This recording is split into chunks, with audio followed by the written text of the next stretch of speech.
Hello, everyone. It's so nice to be here today. And I wanted to share this budget friendly, if you can call anything budget friendly today, uh, casserole with you all. It's a hamburger or ground beef, if you will, casserole. It's almost like the 7-layer casserole that I make on the channel. I think I made this like years back, like I'm talking years back on the channel. And I am putting, you get 4 to 6 medium-sized potatoes and slice them thick. I put some olive oil in the bottom of my casserole dish here, by the way. And the reason why I say thick slices, because you need them to be thicker than the carrots and turnip that I'm going to be putting in. Now I'm sprinkling a half a teaspoon of salt, and I put a little bit of pepper on there. Each layer I am going to salt and pepper it because potatoes need the flavor. Here I have carrots and turnip. Okay, well, rutabaga, technically. 2 to 3 medium-sized carrots sliced up, kind of thin, and you want to slice up your turnip kind of thin as well. I love turnip, so I put a lot of turnip in there. Graham and I love turnip.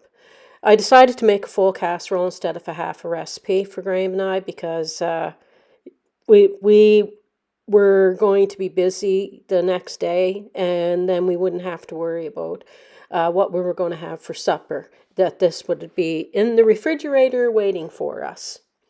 How is everybody doing? I hope you're doing fantastic. I know it's been a while since I was over here on Cooking with Neighbors, but I think the schedule is going to be kind of wonky over here, probably looking at every other week sharing a recipe, sometimes more, hopefully. But yeah, I'm going to be here a few times a month sharing some recipes with you all. I'm going to be doing vlogs and shopping on another channel I have called Jerry in Canada, if anyone is interested. I thought that this channel, it does better with just sharing the recipes.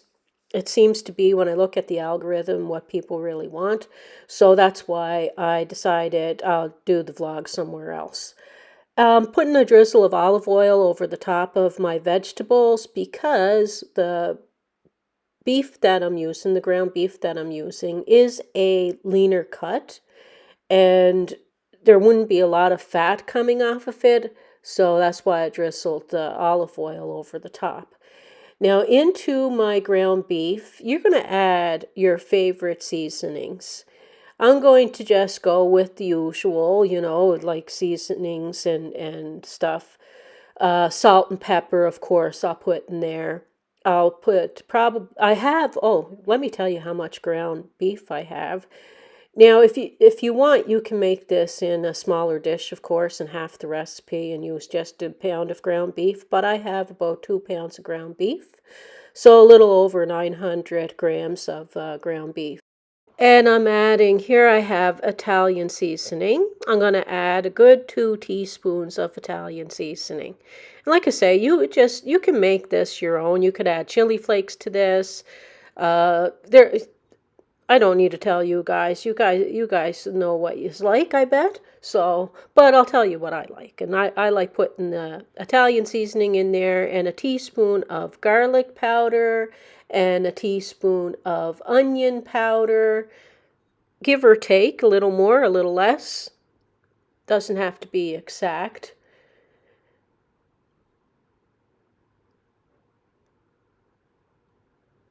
Yeah, forgive me for not being here for a little bit, neighbors. My diet for Graham and I has changed quite a bit. That's salt and pepper I'm putting in there, by the way.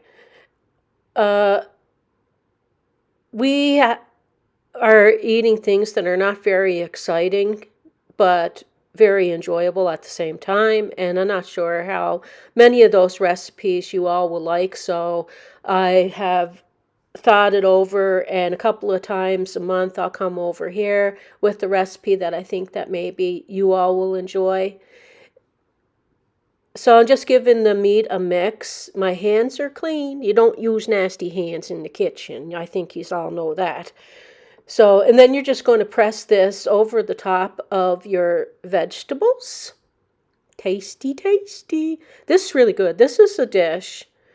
Oh, my niece, when she used to visit, she doesn't live in Ontario anymore. She lives back in the Maritimes. But when she used to visit, her and her fiance, they loved when I made this. Yeah, it's a very comforting meal.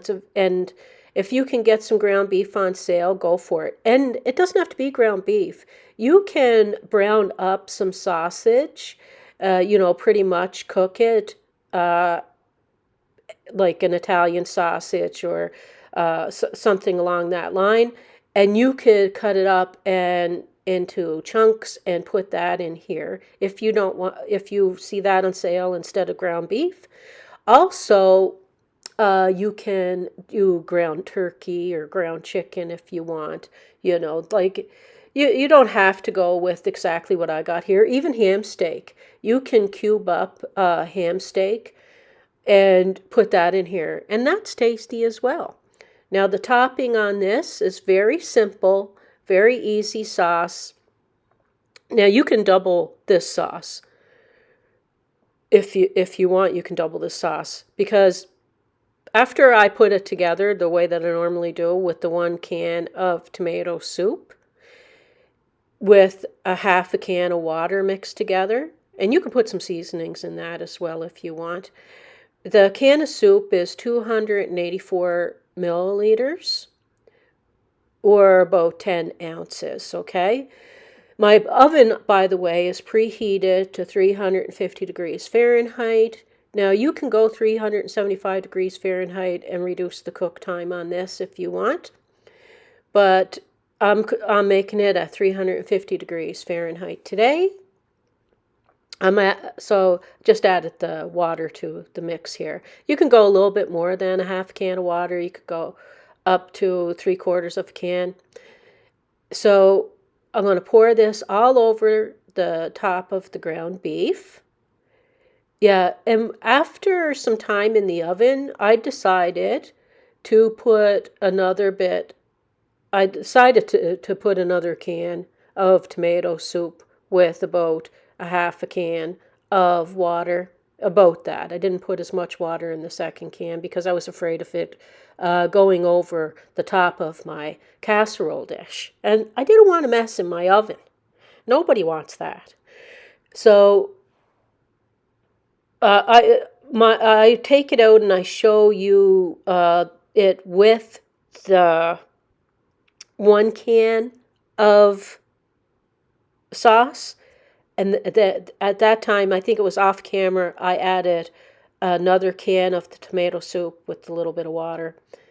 And I popped it back in the oven, and then I take it out and I plate it so that way you see, okay?